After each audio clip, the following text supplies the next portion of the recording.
बिहार में झारखंड के बिल्कुल बॉर्डर से लगा हुआ एक ज़िला है औरंगाबाद। और इस औरंगाबाद ज़िले में एक रेलवे स्टेशन है, Navinagar road railway station.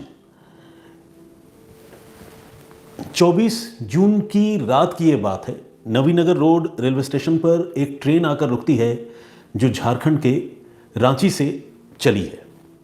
Train जब रुकती है तो ट्रेन से एक नौजवान उतरता है, उसके हाथों में कुछ सामान है, बैग है एक, और उतरने के बाद वो किसी को फ़ोन लगाता है। दूसरी तरफ से फ़ोन उठाने वाला शख्स कहता है कि बिल्कुल मैं रेलवे स्टेशन के बाहर ही खड़ा हूँ, बल्कि हम 2 लोग हैं, आप चले आइए, हम चलते हैं वापस। तो ये जो नौजवान है, इस नौजवान का नाम है प्रियांशु, और ये जिन्हें फ़ोन करता है वो उसी के गांव के रहने वाले 2 लड़के हैं जिनको उसने अपने आप को पिक करने के लिए बुलाया था। 2 लड़के एक बाइक पर सवार होकर आए थे प्रियांशु को पिक करने के लिए। प्रियांशु अपने किसी काम के सिलसिले में अपने गांव, जो कि औरंगाबाद ज़िले में ही है, वहाँ से रांची गया हुआ था और रांची से अब वापस लौट रहा था।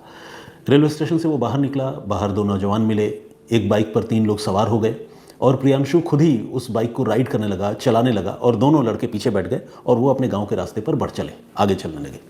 रास्ते में थोड़ी दूर आगे गए, एक सुनसान जगह तक पहुँचे, तब तक दूसरी तरफ से एक बाइक पर 2 लड़के आए जिन्होंने इशारे से प्रियांशु और उसके साथ बैठे 2 लड़कों को रुकने का इशारा किया। इनको ये लगा कि शायद बाइक पर जो 2 लड़के आए हैं दूसरी तरफ से, वो कुछ जानना या पूछना चाहते हैं। एग्जैक्टली हुआ भी वही। दोनों लड़के उतरे और उतरने के बाद उन्होंने कोई रास्ता पूछा, किसी गांव का नाम लिया और कहा कि वो गांव कहाँ है। तो प्रियांशु को और पीछे बैठे दोनों लड़कों को उस गांव के बारे में, रास्ते के बारे में खबर थी।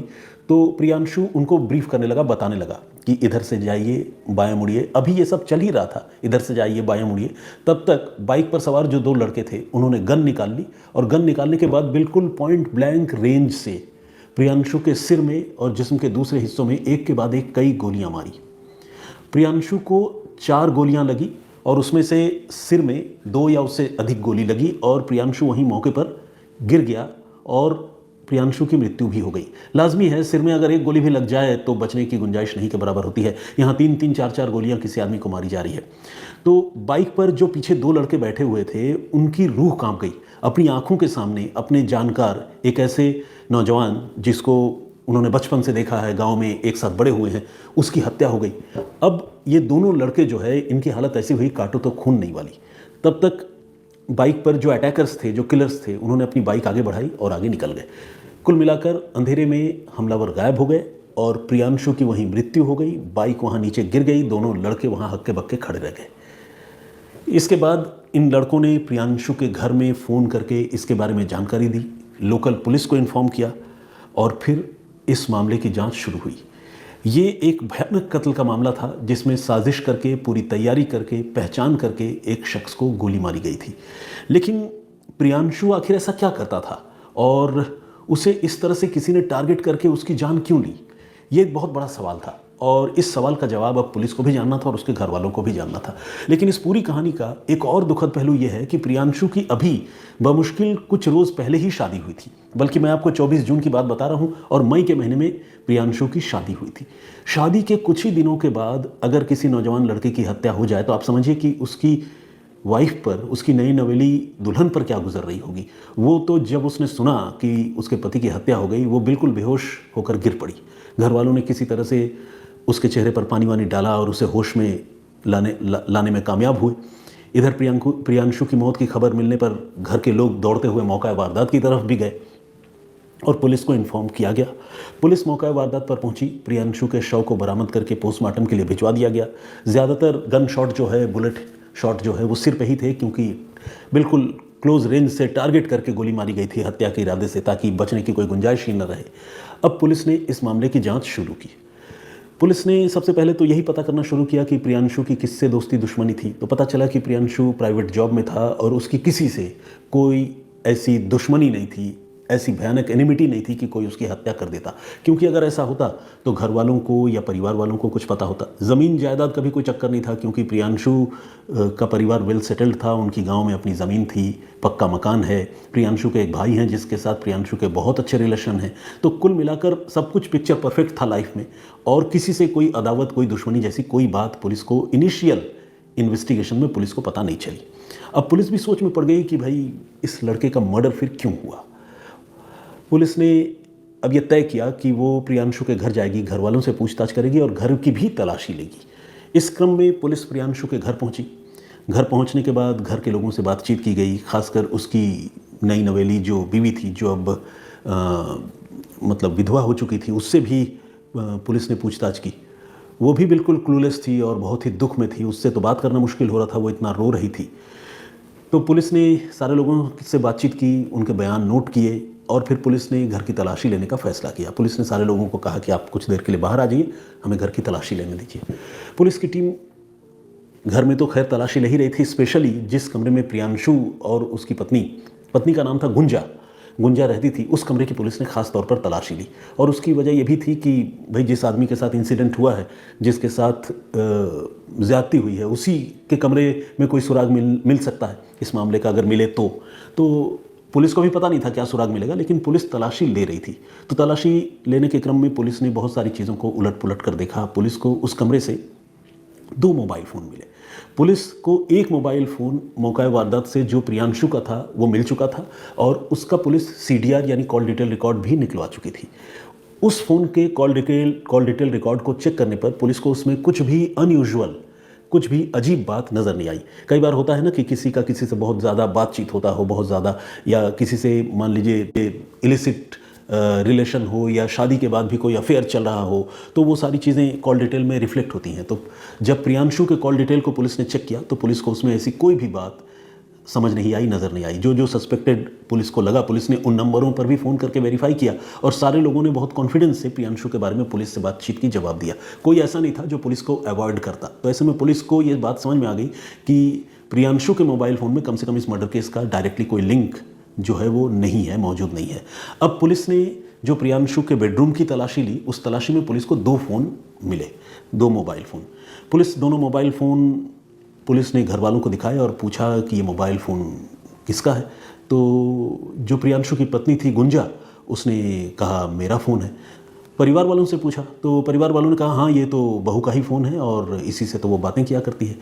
अब जब दूसरे फ़ोन के बारे में पूछताछ हुई तो गुंजा ने कहा कि ये फ़ोन भी मेरा है। घर वालों से जब पूछा गया ये फ़ोन, तो घर वालों ने कहा कि हमें तो नहीं पता ये दूसरा फ़ोन बहू का है, लेकिन हो सकता है उसका दूसरा फ़ोन या दूसरा नंबर हो, लेकिन हमने कभी उसको ये फ़ोन यूज़ करते हुए नहीं देखा, ऐसा घर वालों ने बताया।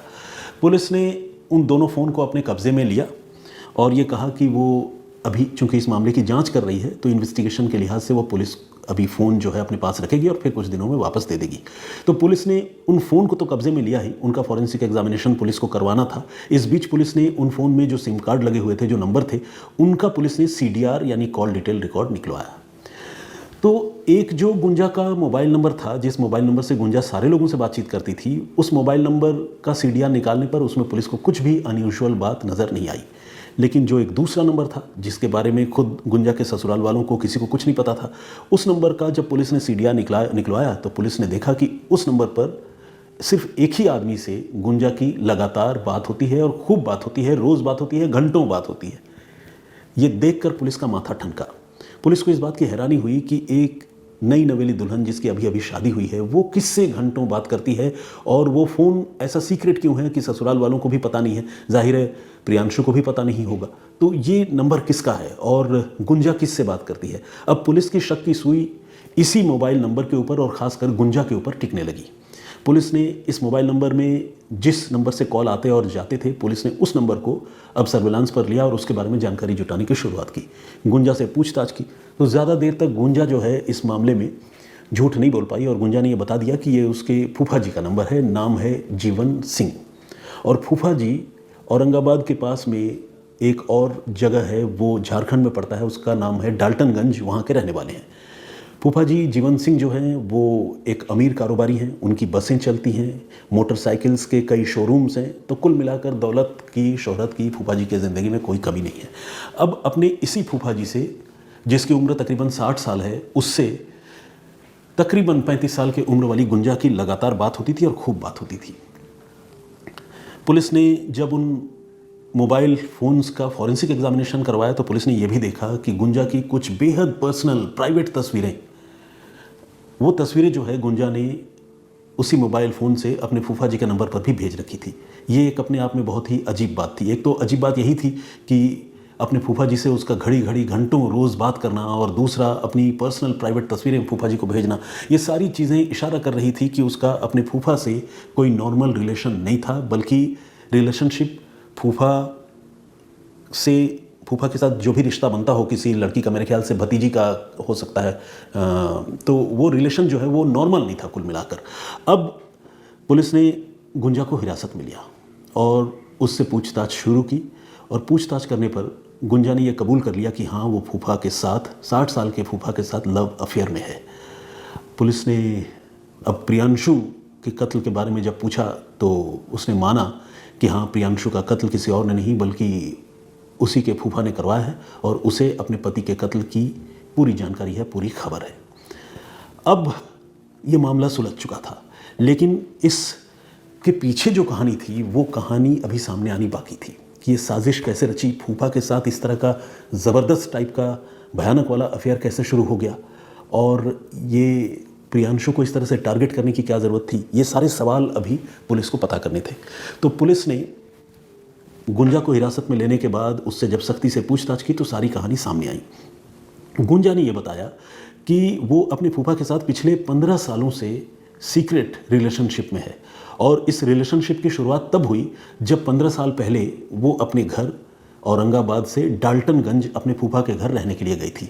असल में हुआ ये कि जब गुंजा क्लास 10th पास की, उस समय उसके बुआ और फूफा ने गुंजा के पिता रामरूप सिंह को फ़ोन किया और फ़ोन करके ये कहा कि अब आपकी बिटिया जो है वो बड़ी हो गई है, क्लास 10th उसने पास कर लिया है, आप अगर उसे हमारे पास डाल्टनगंज भेज दो तो यहाँ पढ़ाई लिखाई अच्छी हो जाएगी, अच्छे स्कूल्स हैं और हम उसका ख्याल भी रखेंगे, और ऐसे भी औरंगाबाद में आप कहाँ पढ़ाओगे, हायर स्टडीज़ वगैरह बेहतर तो यहीं हो पाएगी, झारखंड में आ जाइए, अब भेज दीजिए बच्ची को।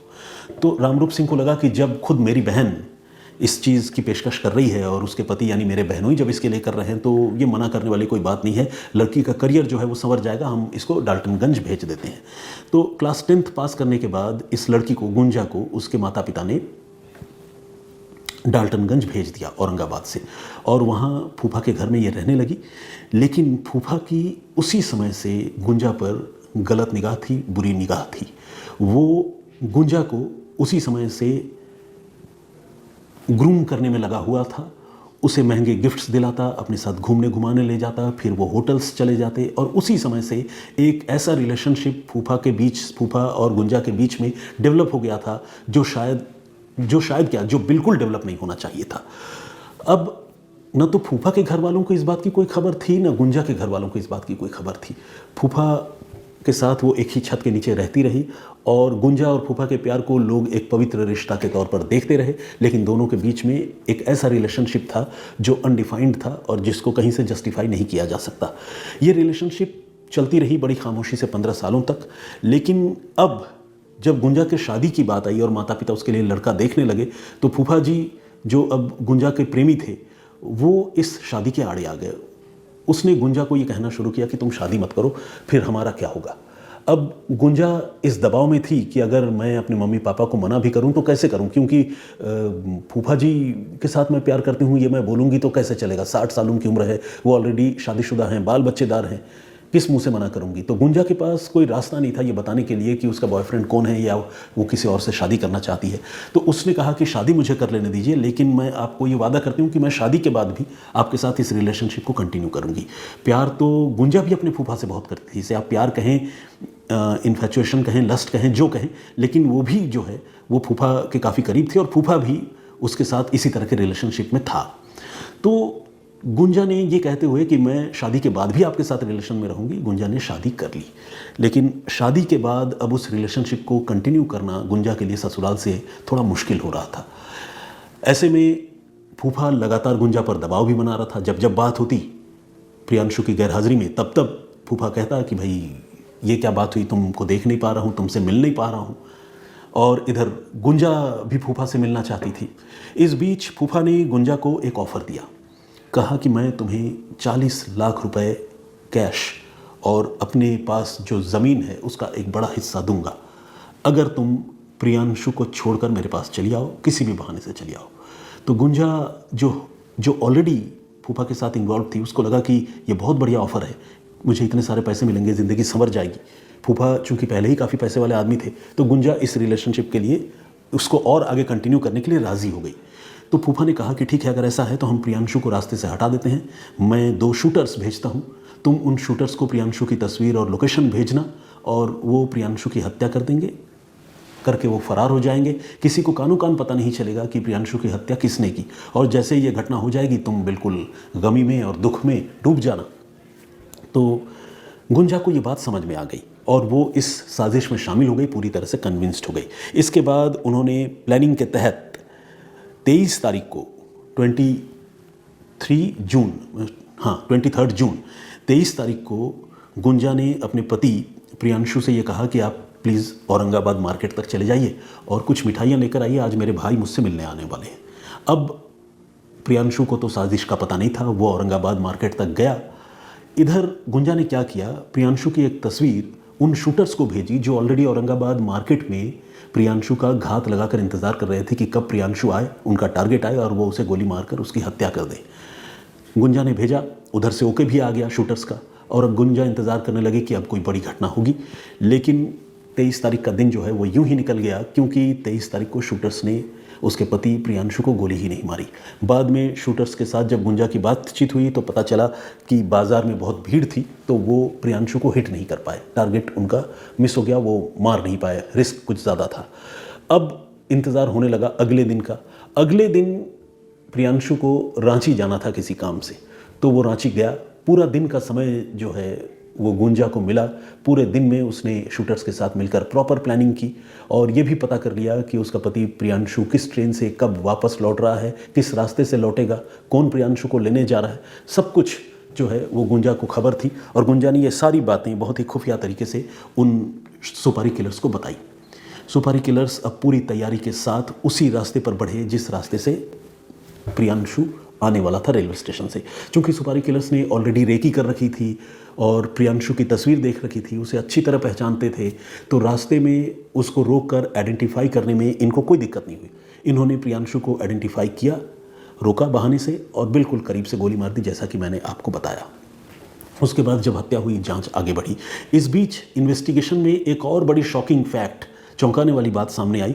वो ये कि जिस दिन इन दोनों की शादी हो रही थी, 10 मई को, उस दिन भी अपने उसी सीक्रेट नंबर से गुंजा ने अपने फूफा को 99 बार कॉल किया था, 99 टाइम्स। आप समझिए किसी लड़की की शादी हो रही होगी तो वो कितना बिजी होगी, सारे परिवार के लोग वहाँ पर जुटे हुए होंगे, तमाम तैयारी हो रही होंगी, रस्मों सारे जो रिवाज होते हैं वो सब किए जा रहे होंगे। इसी बीच कोई लड़की अगर किसी को 99 बार फ़ोन कर रही हो तो आप समझिए कि वहाँ किस तरह का डिस्प्रेशन रहा होगा।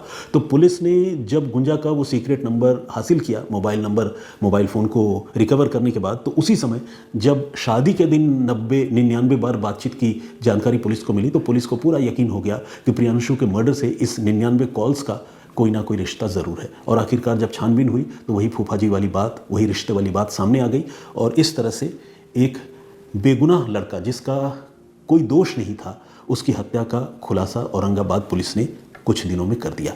फिलहाल पुलिस ने गुंजा को और दोनों सुपारी किलर्स को तो अरेस्ट कर लिया है, लेकिन वो फूफा जिसका नाम जीवन सिंह है वो फिलहाल फरार चल रहा है। कम से कम जब मैं ये प्रोग्राम, ये कहानी आप लोगों के लिए रिकॉर्ड कर रहा हूँ, तब तक तो उसकी गिरफ्तारी की कोई खबर नहीं है। ये कहानी जो है इंदौर के सोनम रघुवंशी वाले मामले से मेरे हिसाब से किसी मायने में कम नहीं है, और उस मामले में भी जितने भयानक तरीके से सोनम ने और उसके बॉयफ्रेंड राज ने साजिश रची, पुलिस के इन्वेस्टिगेशन के मुताबिक जिस तरह की बातें सामने आई, इस मामले में भी गुंजा और उसके 60 साल के फूफा ने कुछ उसी ही गहराई से और शातिराना तरीके से साजिश रची थी। लेकिन आखिरकार उनकी पोल पट्टी खुल गई और गुंजा को तो पुलिस ने अरेस्ट कर लिया, दोनों शूटर्स को भी अरेस्ट कर लिया, और उसकी गिरफ्तारी अभी होनी बाकी है, फूफा जीवन राम की। तो देखते हैं वो कब तक गिरफ्तार होता है। मैं आपको किसी भी रोज़ जब मुझे वो जानकारी मिलेगी तो मैं आप लोगों को अपडेट करूंगा। फिलहाल वो कहानी जो मैंने प्रीवियसली आप लोगों को सुनाई थी, उस पर आप लोगों ने जो कमेंट्स किए हैं, आइए कुछ कमेंट्स पढ़ता हूँ। बेसिकली मैंने आप लोगों को बैक टू बैक 2 स्टोरीज सुनाई थी और मैंने आपको बताया था कि किस तरह से हमारे समाज में ऐसे लोग छुपे हुए रहते हैं जो छोटे छोटे बच्चों को अपनी बदनीयत इरादों का शिकार बनाने की कोशिश करते हैं और शिकार बना भी लेते हैं। तो ऐसे लोगों से सावधान रहना भी बहुत ज़रूरी है।